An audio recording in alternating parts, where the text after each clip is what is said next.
Hello. Hello, everybody. This is Mike Roth. I am really excited about this hour to talk about electric trucks, maybe get a little bit into hydrogen, but a real focus on zero emission trucks. And so, as the description described, we're gonna dig into zero emission technologies in trucking, discuss that from a fleet perspectives view, a little bit about, we have a couple of truck builders here with us, so we're going to look at the development strategies and sort of what's coming and launching around these electric trucks, and then also focusing on the infrastructure as well. So welcome. My name is Mike Roth. I'm the executive director of the North American Council for Freight Efficiency, and probably know a number of you, but not all of you. So we work we're a nonprofit, and we work in helping educate and accelerate the adoption of these technologies, working with fleets and manufacturers. And so at NACFE.org, in an area we call emerging technologies, is a bunch of information that we've learned that we're sharing with the industry through our work. So have a look there if you'd like. Joining me today is really an outstanding group, and it comes at this, like I mentioned, from many different angles of a truck builders bringing the technology, a fleet, and an infrastructure. So we have with us today Justin Barton, who is with Southern California Edison. And, when it comes to some of their work on helping advance truck electrification, he'll get into that. We also have Dawn Fenton from Volvo, and Dawn has a good career at Volvo Group North America, helping a lot on the regulations and government side. We also have Aaron Gilmore from BYD, and really exciting to hear from Aaron. He's vice president and head of the electric truck business there. And then last but not least, and maybe first, from an end user standpoint, we have Troy Musgrave, director of process improvement at Dependable Highway Express, DHE. Really happy to have you all. So let's do a quick introduction. Each one of you maybe describe your role and the company's role there with respect to zero emission or emission trucks. So how about Justin? You go first.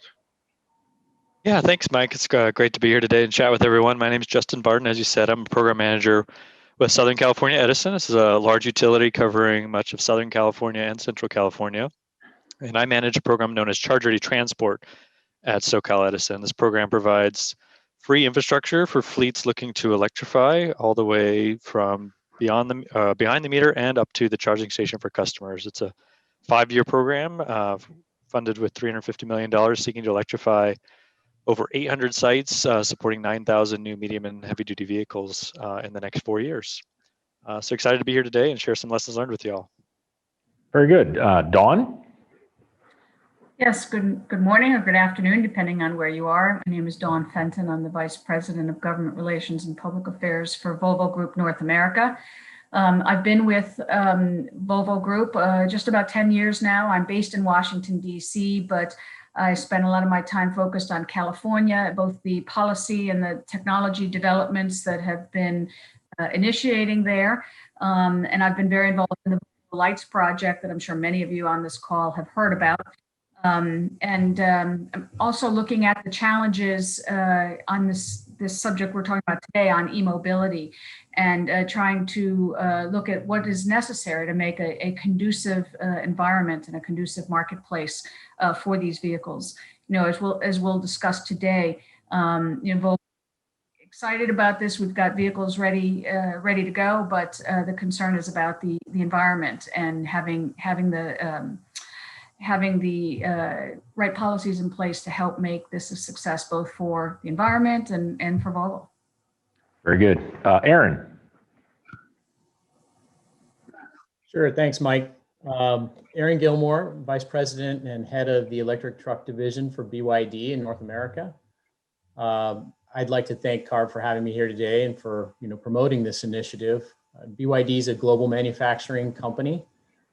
We have our U.S. manufacturing facility in Lancaster, California, where we manufacture both trucks and buses. It basically was founded as a battery company in 1995. So sort of battery technology has been in our DNA from the very beginning. We got into electrified transportation in the early 2000s, and since then have been moving forward in the market with both electric trucks, buses, forklifts, an electric monorail product. And total so far, we're at about 60,000 electric buses and 13,000 electric trucks worldwide. So really excited to move forward here with the market. And drayage, the topic of today, is a really important one in a market that we think is well suited to that next step. So really looking forward to the discussion today, and go from there. Thanks, Aaron. And Troy. Good morning, everyone. My name is Troy Musgrave, Director of Process Improvement for Dependable Highway Express. My office is located here in Ontario, and also the site of our participation in the Volvo Lights project. Our role in the Volvo Lights project is to demonstrate the Volvo battery operated vehicles here in Ontario, and also what it's like to electrify a freight facility. We've introduced electric forklifts, electric yard tractors. The ultimate goal would be to replace all domiciled vehicles here at Dependable, Ontario, California, with electric vehicles. The project has been in the works for the past 22 months, and we're just getting to the point where we're seeing some really great data, to make what we think will make a business case for moving to electric vehicles. Outstanding. I mean, so, there's not a whole lot of electric trucks out there, but we definitely have folks here that have been, in this for a long time, and we're looking forward to continuing this chat. So thanks for all the audience and the registrants for sending in questions. I've been through them, and we bounced off. We've created some questions that I'm going to run through here in the sort of the first half of this hour, and then we've pulled out some very specific questions that some of you asked that we'll try to deal with and see how many we can get through in the time we have together. So yes, this is a day for drayage, but drayage is just one part of this zero emission sort of thing that we're going to go through. So we're going to try to touch on maybe what comes before drayage and after and so forth as we go through this. So let's start with the truck. So Dawn, kind of where are we today on these trucks with respect to deployment and maybe focus on drayage, but maybe go a little bit bigger. I know the Lights program has, I think, a heavy duty truck as well as some tractors, but sort of where are we now and kind of where are we going with the truck itself? Sure. Well, thanks so much for that question. And yeah, I have to say that we're really in exciting times right now. We're here and have all electric Class 8 trucks available in the marketplace. Over the last couple of years, as I've been out on trips out in California, I was asked multiple times, well, when is Volvo going to have an all electric truck available? And it seemed like we were, it took a while in the sense that, and my answer was always that, well, when Volvo feels confident in the technology, when we feel that we know that we can stand behind the vehicle, we have the support systems in place to be able to service the vehicle, that it was not until we felt confident that we could stand behind the product and the quality of the product that we would make something available. And we're very happy that now we are able to do that. We, as many on the call probably know, we had the commercial launch of our electric VNR just last month. And folks can find out some more details about that vehicle online. These are the vehicles that are currently in the Volvo Lights project, and they're performing quite well. And Troy can speak to that directly. But through using them, we are continuing to learn and make improvements in these based on that experience. The specs on the website that you can find, I mean, these trucks are meant to be used at least initially in city and regional distribution. We've announced a range of 150 miles, 264 kilowatt battery capacity. It's 455 horsepower, charging in 70 minutes with a 150 kilowatt charger.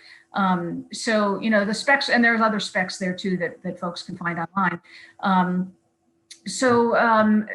Right now that's where we are. As I said, we're continuing to improve. In addition, let me pause for a minute to say that in addition to drayage, because you asked beyond drayage too, we're also very proud on the refuse side that Mack Trucks has an all-electric refuse hauler that is out in commercial operation, 2 units, one with New York City Department of Sanitation and with Republic Services. And so we are gaining experience and knowledge from those projects as well, and are bringing those vehicles to market. And even, we're not here to talk about construction, but even on the construction side, Volvo Construction Equipment has some electric vehicles or pieces of equipment that are available. So we're all in as Volvo, we're committed to electrifying all of our products. In terms of where we're going in the future in that technology, it's really our policy to not comment on future production products and the product development until we're really confident that they're ready for market introduction. But I can say that we will certainly be seeing an increase in range in trucks and the capacity in the coming years based on improvements in battery density and energy management and vehicle management.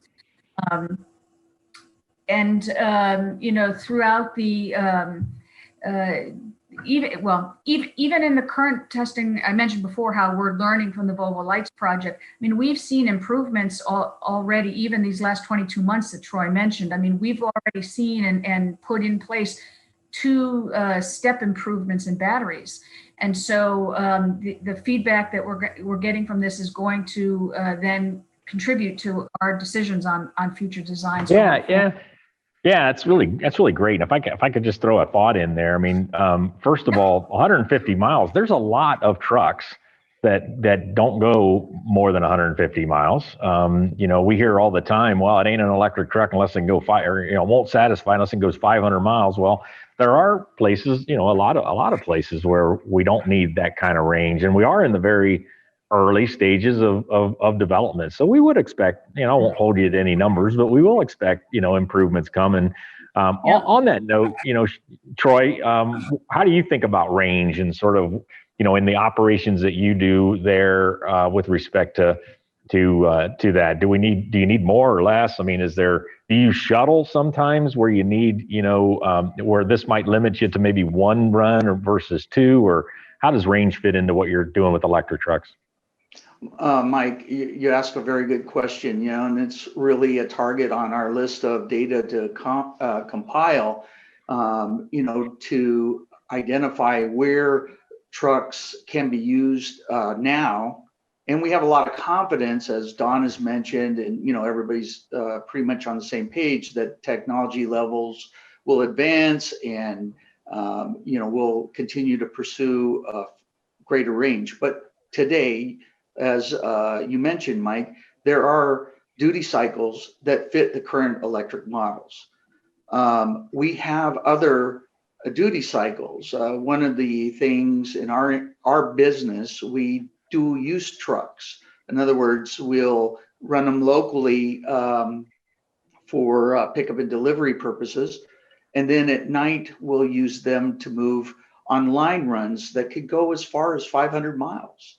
So, in that case, technology will need to help us get to that level. But for right now, there is a good percentage of vehicles that could be replaced by electrics with the current range and weight capacities that are available. And that's great. Oh, go ahead. We feel that our role in this is to share the data with our partner Volvo, and as Don mentioned, they've made the adjustments. I would also comment that,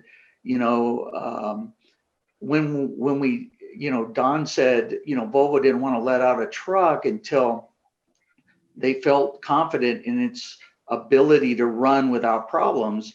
I would echo that. Our problems are not associated with the vehicle malfunctioning or, problems, a lot of shakedown issues. It's running, we're collecting the data. Really, it's operational decision-making now. We're pushing operations to extend the range more, go further. Let's get to the point where we got to tow it in, see what it really can do, and that way we can understand better, how this is going to work in our industry. I remember when my daughter was starting to drive, I went out and got her when she ran out of gas a few times in her little Cavalier. So I hear you. Hey, Aaron, with respect to BYD, I mean, we've been following your work, and I know you have yard tractors. And, it sure appears to us that we're going to learn a lot. And, I think CalSTART calls those beachheads. I don't know if it's a beachhead or a wave. I have a little trouble keeping up. But electric yard tractors are going to help us learn as we move forward into drayage and maybe shorter regional haul. First of all, do you agree with that, Aaron? And what are we learning on maybe the truck side with yard tractors? Yeah, definitely. I think that's a good point. Don brought up other vehicles that Volvo's looking at as well, and the same thing with BYD. We've got yard tractors that are already deployed and doing, in service in the ports and in warehouse facilities. We've got refuse trucks that are on the road in different municipalities at this point. Drayage trucks like the one behind me. This is going to be our third generation actually of a Class 8 tractor that would be put into drayage service and will be essentially available at scale in the second half of this year. I think Bill in his presentation was showing our second generation. So we're getting a lot of experience from a number of these different use cases, and they do kind of feed into information that's really all relevant going forward and lessons learned. I think one of the things that just kind of back to your point on yard trucks, one of the projects we have coming up in the ports is to install inductive charging on yard trucks. It's of real interest in the ports. That in yard trucks is one example, but I could very easily see that experience spilling over into drayage, where again, a lot of the challenge with getting drayage trucks in is more about when is their time to charge. These trucks are constantly moving, and a lot of times they're sitting in line getting into a port, for example. So inductive charging, maybe in a line, you could very easily envision that as the trucks are sitting there inching along, trying to get in a port, getting an extra charge boost so they can keep going. That would be a great application. So there are definitely a lot of things that spill over back and forth. And we learn from really every application. And there's a lot on, I'm sure you get to Justin, but there's a lot on the infrastructure side that needs to be learned too. And I'm sure Don would attest to this too. Unfortunately, it's not just selling a commodity like a truck, right, anymore. When you're talking about these trucks, it's a project. It's a project every time. How the infrastructure ties into it in terms of planning, in terms of the economics of it all, how much utilization are they going to get? Because that's going to lower the cost of the infrastructure. The cost of the infrastructure, is also a big factor in the business case for electric trucks, because that's where a lot of the savings are long term. They're saving in diesel fuel. And so the businesses that are looking at this, they're looking at it from a long-term TCO perspective. And, we have to look at it as manufacturers as complete projects that we need to help bring together for customers. So it's a different mentality, but definitely every type of electric truck you work on and put into service helps you get lessons learned to make those business models work for the fleets. Yeah. So, a couple of themes I'm already hearing is, it takes a village, or it's a system, it takes a project to get these things landed. We're going to get into that infrastructure here in a minute. The other one is that, that there is a business case for certain elements to move forward. Troy and Don and you've all talked about, there's certain places where it makes tons of sense. It's good enough. I hate to say good enough, but it's ready. And then we're going to learn from those things to move into others, whether it's inductive charging, whether it's longer range or whatever. So yeah, the infrastructure word just came up. So let's move to you, Justin. And I know Southern California Edison's been real active. I think that Charge Ready program is now over a year old. Maybe you mentioned that in your opening. What have you learned about that? Because I know that there's a whole bunch of utilities around the country watching how that's working, trying to learn quickly before maybe they do a similar program. But just kind of share with us, and maybe some things that I and the everybody watching maybe doesn't know about the program that you want to bring up. Yeah, thanks, Mike. My ears always perk up once I hear the word infrastructure. That's what I'm passionate about. And yeah, I'd say the program, it's 18 months old now. So we launched this Charge Ready Transport Infrastructure program that I described earlier in May of 2019. So coming up on 18 months. And it's gone really well. We've faced challenges just like everyone here with the pandemic and everything like that. But as of today, we're actively working with over 70 sites that together could support over 1,000 new medium and heavy duty electric vehicles in the market. We've actually completed construction at 10, supporting over 100 medium heavy duty vehicles. And I think what we've seen really early on in Charge Ready Transport was a lot of interest from the more mature electric vehicle markets like transit buses and school buses. And there was a lot of funding and grant funding in that space in 2020 and late 2019. And so saw a lot of early interest in that space. But I'm really excited going into 2021. Really excited about this Project 800 because I do think it could be, the year of the truck, hopefully, the year of the electric truck more specifically. And we're starting to see a lot of interest from commercial customers and drayage like we're talking about today. And a lot of the manufacturers like BYD and Volvo we have today are getting to their full production timelines where customers are able to order these trucks and get them delivered towards the end of the year. And so we're in active communications on the commercial front and think that's really going to start to take off. And we've learned a lot, right? I'd say one thing we've learned the most, I'd say, we launched this program with the intent, helping fund infrastructure. As Aaron mentioned, each one of these sites is a project. The infrastructure is a significant cost. But we found beyond just providing the free infrastructure, we've been able to really help educate customers a lot. And I've seen that as a little bit of a weight in the marketplace, right? And helping customers, not everyone, Troy is like an expert now, right? In terms of fleet operators and electrification, but a lot of fleet operators are just now touching this for the first time.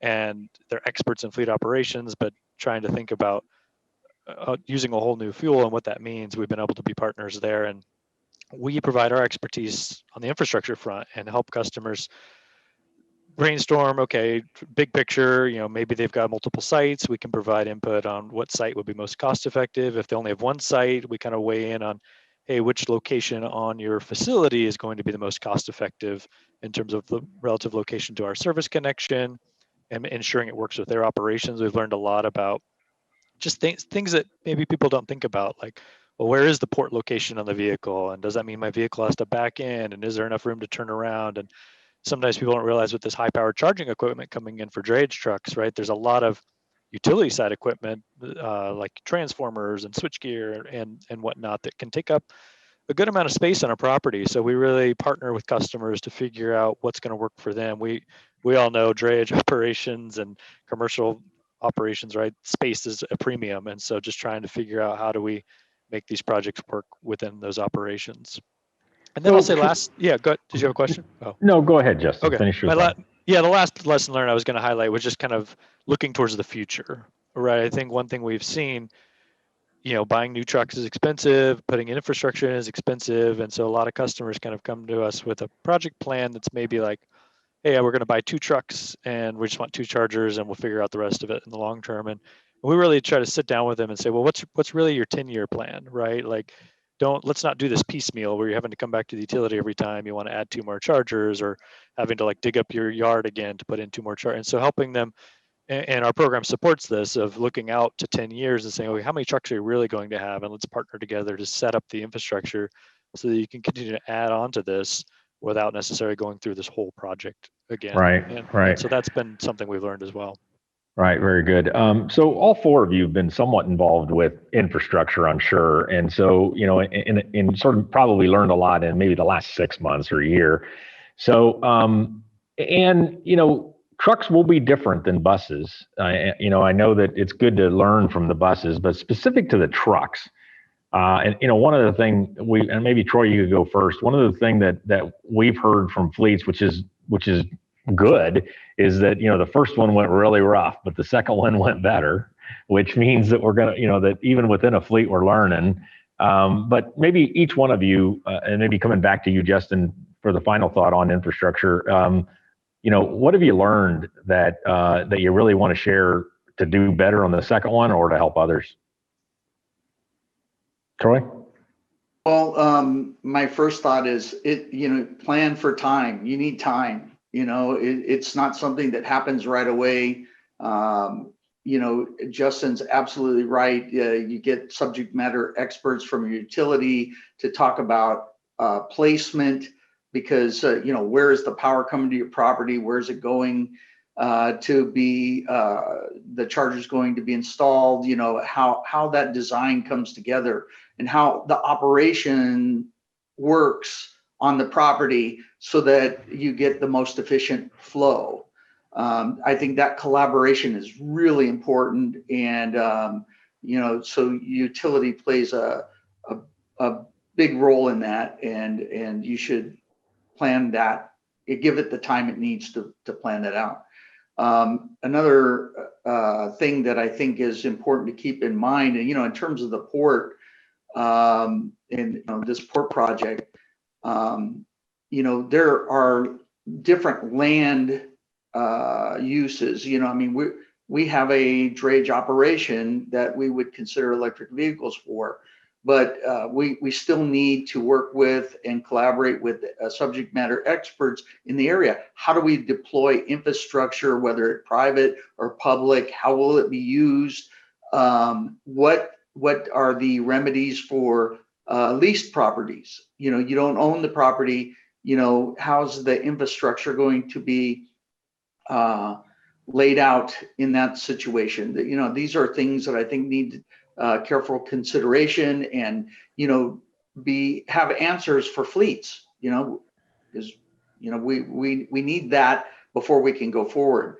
The truck, it seems like the OEMs are ramping up. They're going to have trucks ready, but will we have infrastructure? So.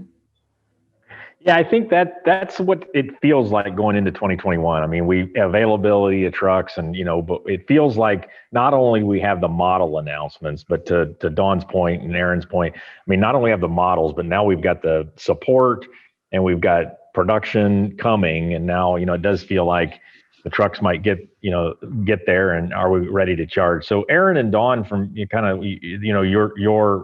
working on the infrastructure side, I mean, what are kind of some new key things that you're learning that will help us going forward? Well, I'll just start to say that you touched a major concern that we have is in terms of the trucks are here, the trucks are ready, they're coming out, you can order them, and our concern is that will customers be able to have the infrastructure available to use them in time? And it's an issue about the availability of the infrastructure and the cost of the infrastructure. And this is where, Justin and Southern Cal Edison is playing such an important role, and other utilities will as well, as that they can help, both with the planning, they can help with some of the funding through their Make Ready programs, and that's great. But, there are a lot of other considerations as part of this. And so in terms of what Volvo is doing on this is that, we're working very closely with customers who are looking at these vehicles and trying to help them look at the whole, the whole system, what makes sense, like Justin said, trying to encourage them to think long-term and not just, to try a couple of trucks and put in a couple of chargers, but think in the bigger scheme of things, how they can plan that. So we're looking at it from a business standpoint as we're talking to our customers, and also from a policy side. I mean, it's really important that the funding be available for both the vehicles and the infrastructure together. I mean, so that fleets, they want to buy a truck and they order the truck, and that's going to come in a certain period of time, but we know that the timeline for infrastructure can be much longer. It really depends where you are and how much power you have in your area. And so this is why we think it's so important that going forward to have funding available jointly, almost like on a project basis, as opposed to even how we've had this conversation. We've talked about vehicles and then we talked about infrastructure. And I think, at least in these early days, we're going to need to talk about deployments where it's both together, because otherwise we're going to have a lot of dissatisfied customers, and we're going to have a lot of problems in the marketplace to really get people to embrace this technology and want to take the risk that they need to take to begin this transition. Aaron, any particular comments on slow versus faster charging versus, and how that's happening now, and what maybe we're learning about some of those choices? Yeah. So, I'll add to what the panel said here without, trying not to repeat some of the points here.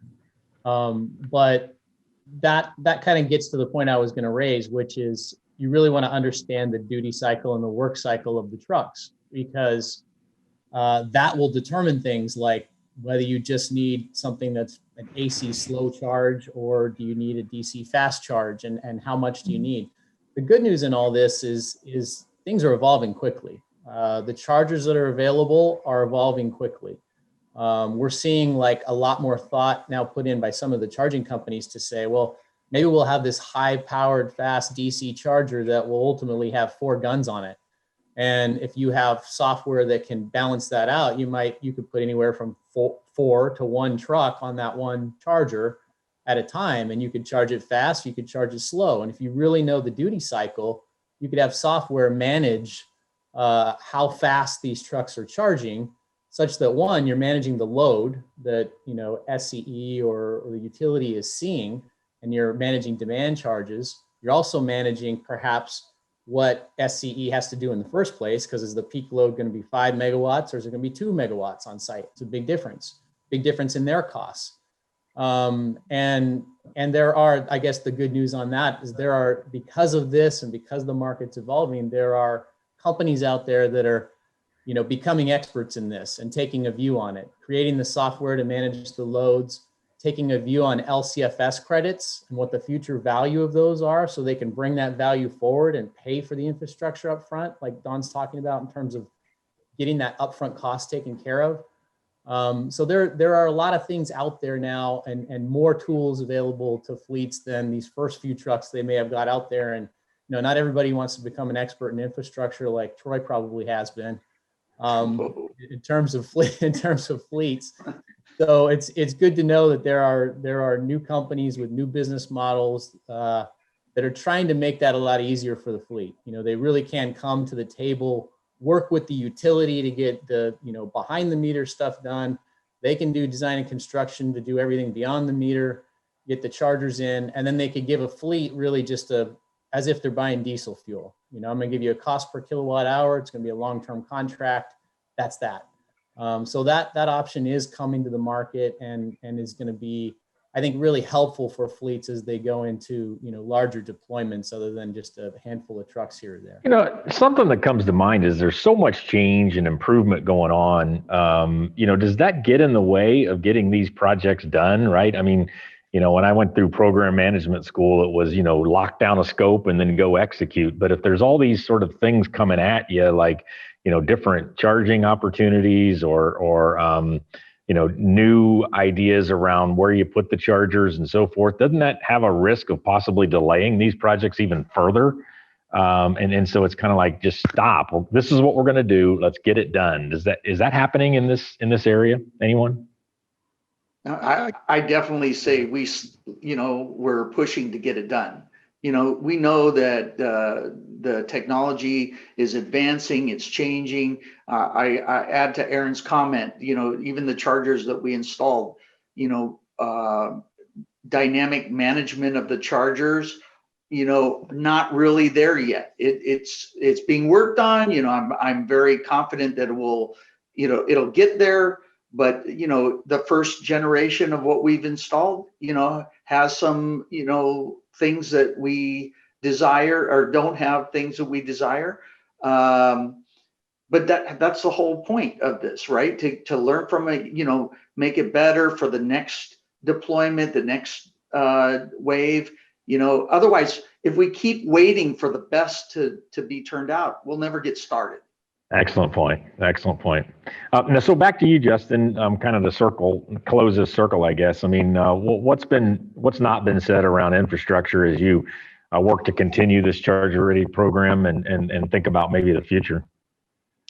Yeah, no, I think our panelists covered it really well. I'd say the only thing I'd add in terms of, I thought Don made a good point about time, right? And thinking about these things as a holistic project. Sometimes we see customers, they'll buy the truck and then they'll think about, okay, well, what charger do I want now? And everything's kind of very sequential. And the more customers can kind of think about things as a whole package, that can really speed things up. And I know the state of California has been working really hard to speed up permitting. During the pandemic in the virtual world, we've seen a lot of like permitting agencies slow down or shut down at various points, and that can sometimes cause customer delays as well. And so anything customers can do to kind of get ahead of knowing what their city or county is requiring from a permitting perspective. When we're talking to other utilities across the nation, that's one of the key lessons learned we share is, as they're designing these programs, think about ways they can expedite some of the more bureaucratic things that can get in the way of causing a project to slow down and maybe not be ready by the time the trucks are there. And so that's really what we're learning, where we're trying to get better too as a utility, and ensuring we have the full picture of a customer's timeline and working hard to meet that timeline so that they have charging available when their trucks arrive.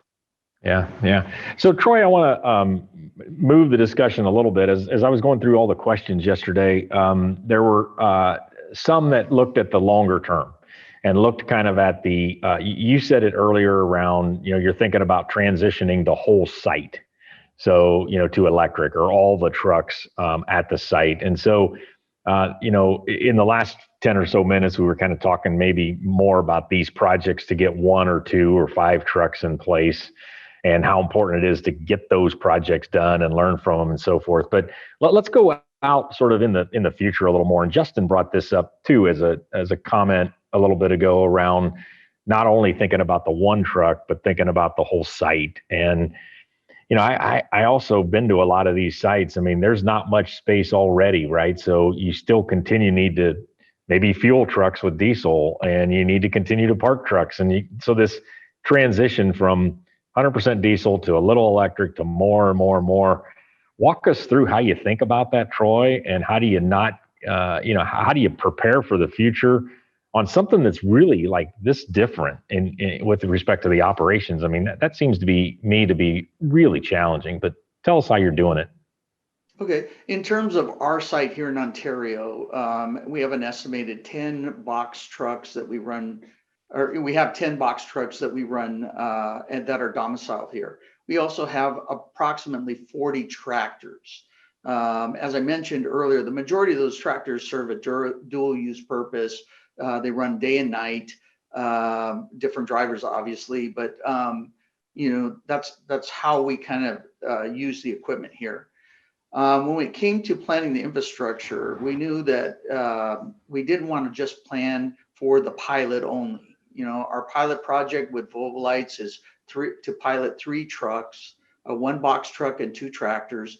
We're currently doing 2 of them. The third one is on its way. So in considering that, we did a couple of things. Number one, when we installed the infrastructure, as Jason mentioned, we put pipe in the ground for additional chargers to be added to the line. Now, keep in mind, all domiciled vehicles here at some time or another need a place to park. For instance, a good example, on Sunday night, we don't have any operations really running, so all vehicles are parked here somewhere, right? And they're pretty much in a centralized area. So that's where we decided to lay out our charger infrastructure. This project, we laid out 2 150K chargers. Each of those 150K chargers has 3 pedestals or depots, they call them, for charging. And we space them so that they are accessible by 12 parking spaces. So in other words, we could line up 6 vehicles and plug them in. And at a certain point when those vehicles were charged, we could move the charge cords without moving vehicles to another set of 6 vehicles and charge those. So, under consideration or in our planning, we were thinking regional box trucks have a good first step into our business, because a regional box truck isn't dual use and it doesn't run at night. So pretty much we have a night session, which is an advantage, because not only are you working with your utility like we did to get it's completely fed by EV or feeds EV vehicles only. So the utility is able to offer us an EV rate. So even the EV rate though has time of use rate differences. So again, it fits the regional box truck duty cycles, and so we're able to line those up. So we plan like that. Now, to go further, because long-term thought is to create a zero emissions facility, a whole facility, zero emissions. How are we going to do that? We know we're going to have to introduce more chargers. There are developments in this area, concepts like where you can get a megawatt charger that can support 20 vehicles, and each pedestal has 2 charging cables, so that you can plug in 40 vehicles with 1 megawatt charger and charge 20 at a time simultaneously, right? Also, I've heard that this system can also take grid power, which doesn't necessarily now mean you have to have a step down transformer from the utility. So now it's more a direct connection to this megawatt charger that manages 40 charging opportunity or pedestals, right? I mean, that can get us there. We would still have the current configuration. Maybe we added a little bit more to it because we have pipe in the ground for that already. But we're thinking, to do the whole facility, we'd have to move to something else, and we see that as these types of programs and applications starting to emerge. Yeah, that's really interesting. So that's exactly what I was thinking about. It's really helpful, around how you're thinking about getting the projects done to get trucks hauling freight with electric charging and so forth, get those done, but also plan for the future. Any of the rest of you guys have specific thoughts around how best to do that? I would just add a note. It's a little bit, but Troy reminded me of something that I've heard from some of our drayage customers in particular, getting back to drayage, that a lot of the drayage drivers in many cases don't necessarily park their truck, at the domicile, at the depot as it exists today. So as they go to charging, like Troy's mentioning, and all these trucks need to be parked, there needs to be space for them all to charge, et cetera. I've heard that some of them run into permitting challenges, right? So the fleet wants to go electric, has economics that work, et cetera. You got to have a local community that they're in also be supportive of expanding what's a truck depot, because they're doing it to get electric vehicles into that area, but there's kind of an older mentality of we don't want more trucks in this area, so we're not going to permit a larger facility. So there's these kind of little challenges too that come up if you're talking about transitioning whole fleets, like Troy's talking about. All right. Yeah, and on that front too, Aaron, one thing our program's looking at Edison is public charging for drayage trucks, right? For these, a lot of around the ports in Southern California, right, are independent owner operators that just park at home and may not be anywhere close to having a powerful charger at their house, right? And so having these public charging depots in the future is something we're looking at with our program. We've got some pilot ones in the works down near the Port of Long Beach, and continuing to look at that region to see what makes sense for public charging to kind of provide an opportunity for people who don't park at a depot. Yeah, so we got about 15 minutes left, and there were some sort of some detailed questions that were sent in that I found kind of interesting. So I'm going to pepper those to you guys in sort of a, kind of a quick hit and try to get through as many of them as possible. And one of them was just that, Justin. It was the question came in. It was, GPO charging will occur first. We've talked a lot about that here, but how quickly will we need public charging, or some people call that opportunity charging or corridor charging, really in line with, maybe even thinking about it in terms of in line with the ACT rule. I mean, how quickly will depot charging just not be enough? Anybody have a comment on that? Well, I mean, I think it's needed, not now, but definitely in maybe the next 5 years or so to get to that point. I think we've definitely got large fleets leading the way with these depot projects, but the public charging is definitely that phase 2 that is going to be needed to hit those goals, those ACT goals and whatnot. And I know there's a West Coast Clean Transit Corridor project underway out here, the public charging projects that we talked about. And I think with those, it's just the challenge there that we're continuing to work with and find partners on is the business model, right? It's a little bit of a chicken and an egg where, at least a fleet like Troy's, right? You've got a dedicated group of vehicles that are going to charge with the public charging. Some of the partners in the truck stop space and whatnot are kind of waiting for a critical mass of electric vehicles to be on the road before they can see the business case to create a public charging site for medium and heavy duty trucks. And so I think keeping the communications going, keeping the funding going, our program can fund public charging in certain cases, and finding the right partners to find that turning point where it makes sense for everyone involved will be key.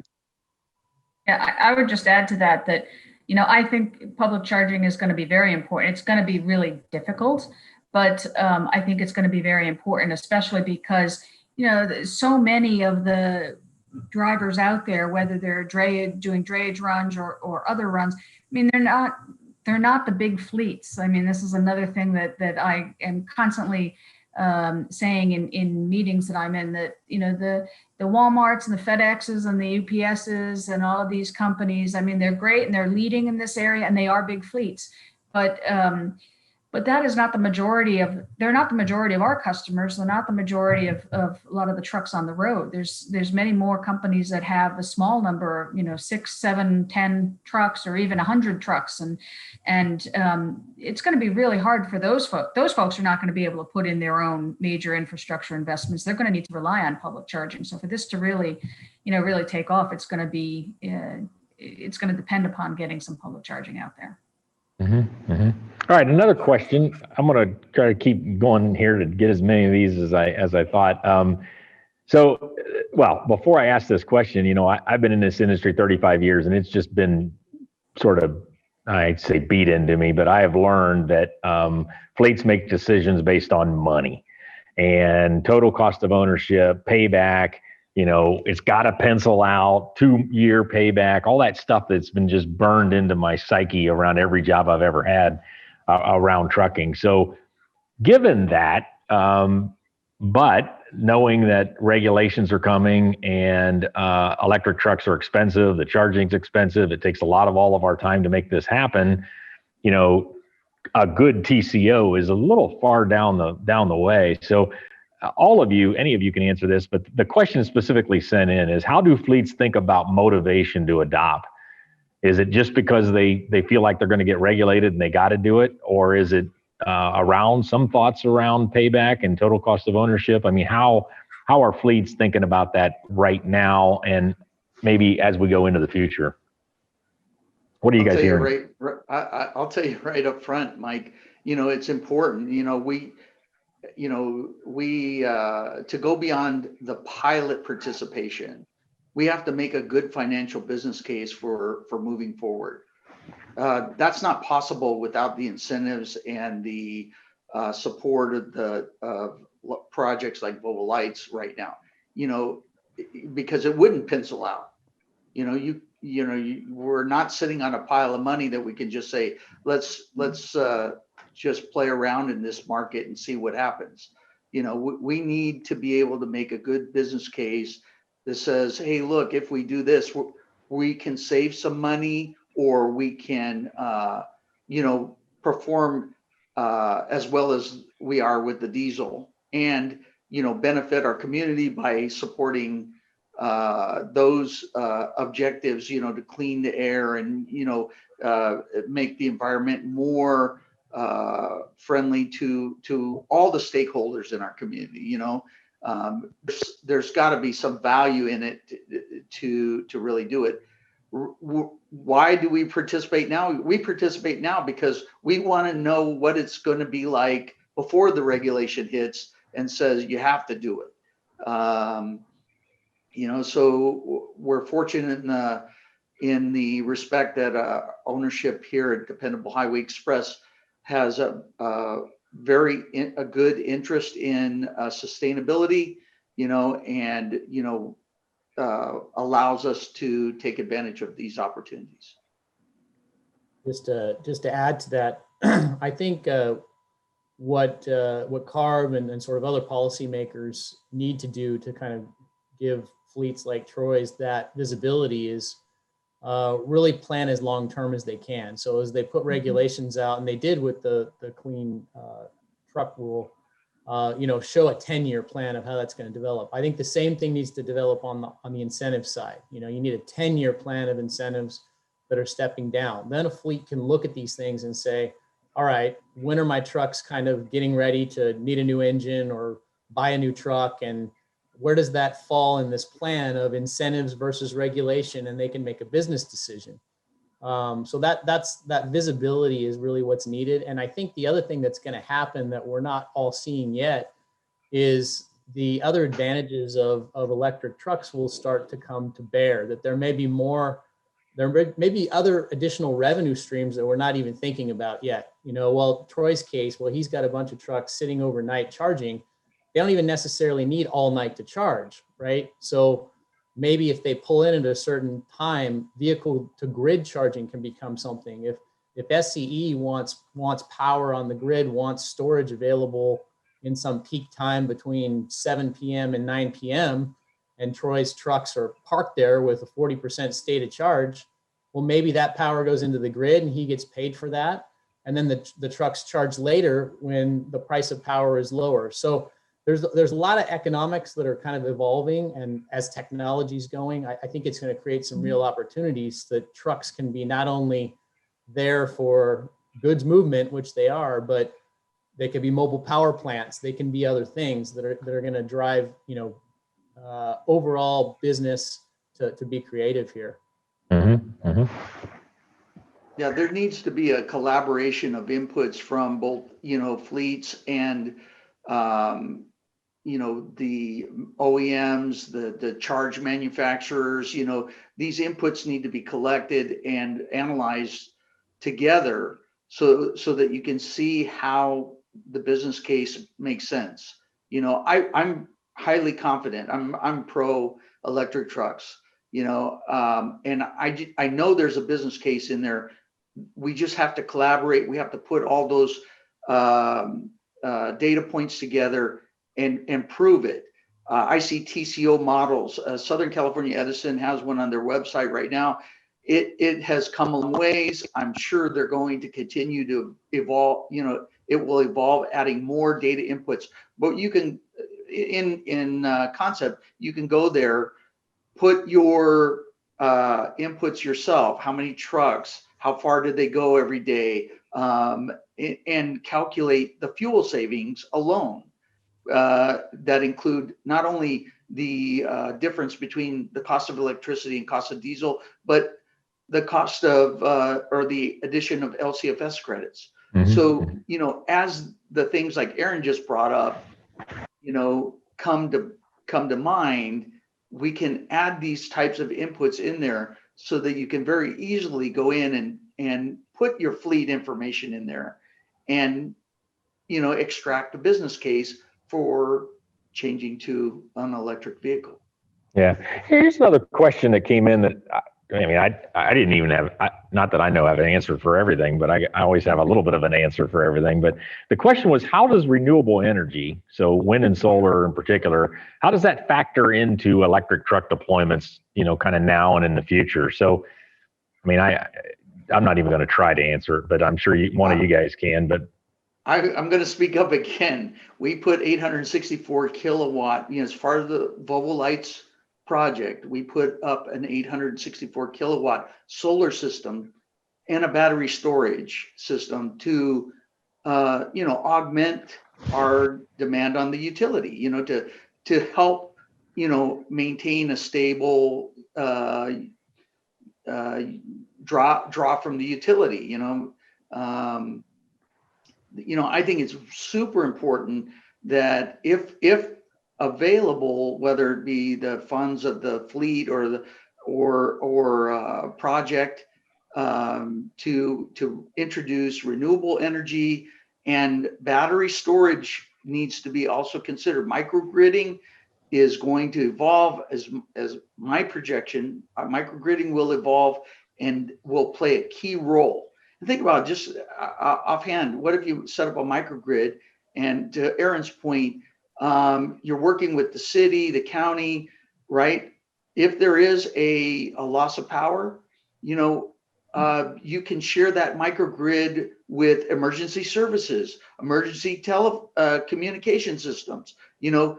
If you collaborate and work together, there's multiple uses for this for a microgrid to be shared within the community, and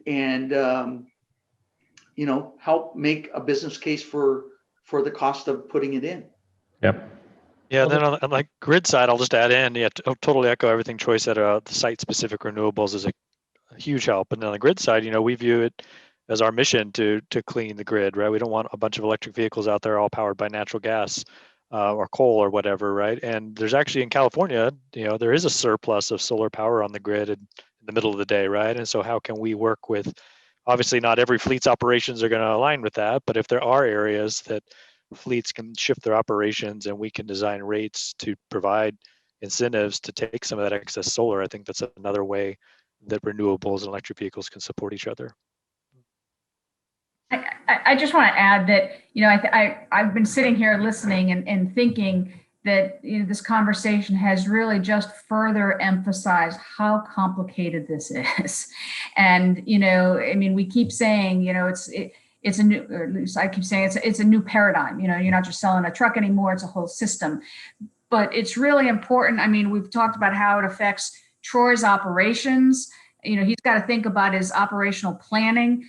There's the time element for infrastructure. I can't emphasize enough Aaron's comment about how important it is to have, committed, plan for future funding. That would be a significant benefit to having the trucks get accelerated into the marketplace. So the point just is that this is really complicated and it really needs coordination. And so I go back to my point again about thinking about this in terms of projects and thinking about it in terms of putting, funding for and policies in place for, the vehicles and the infrastructure, and realize that because it's so complicated, it's going to be hard to get, we're really excited. We know that the vehicles are going to start coming out, and that's great, but it's going to be hard for the smaller operators. We not just we Volvo, but we and Volvo and CARB and South Coast are all kind of holding Troy's hand through this, and he's getting a lot of support. And others are going to need that as well. It's not as if all of a sudden, in 2 years, fleets can just say, well, I'm going to buy the truck and it's going to go boom, boom, boom like that. So I think we need to have some, realistic view about how this is going to unfold. And it's exciting and it's great and it's coming, but we're still going to take time too. Yeah. So I'm going to squeeze in one more final question. And when I agreed to do this panel and saw that, it was to discuss currently available zero emission technologies. Like I mentioned when we kicked this off, it's electric trucks because we don't have any other available zero emission technologies. But we hear a lot about hydrogen, and hydrogen fuel cells. And so does anyone have any comments around the topic of hydrogen fuel cells with respect to this electric truck adoption? Are they, is it something we should be on to, or should we just sort of ignore and get on with battery electric now? Or any comments from anybody on the panel? I guess, representing a battery electric manufacturer, a little bit biased, but we have looked at hydrogen. Hydrogen fuel cell truck really is an electric truck with a smaller battery. a hydrogen fuel cell stack and tanks of hydrogen on the back. I think it's going to be challenging for the economics to get there for hydrogen. You know, there's an apparent use case now that's better than battery electric, that's a longer range, but it's a lot of hydrogen on a truck at a very high compression rate, and it's very costly to get clean hydrogen today. So the question is, you know, is electric going to continue to keep moving the goalposts? Yeah, and you know, we're out of time. I kind of threw that in at the last minute. I think you know, under this theme of get on with what works now and get on with what has a payback now, or at least where we can see that, or where the trucks can meet the duty cycle. You know, stay focused on electric trucks and the battery electric trucks. So thank you all. I learned a lot, and I think it was really a great hour spent. So thank you, and I'll turn it back over to the Project 800 folks.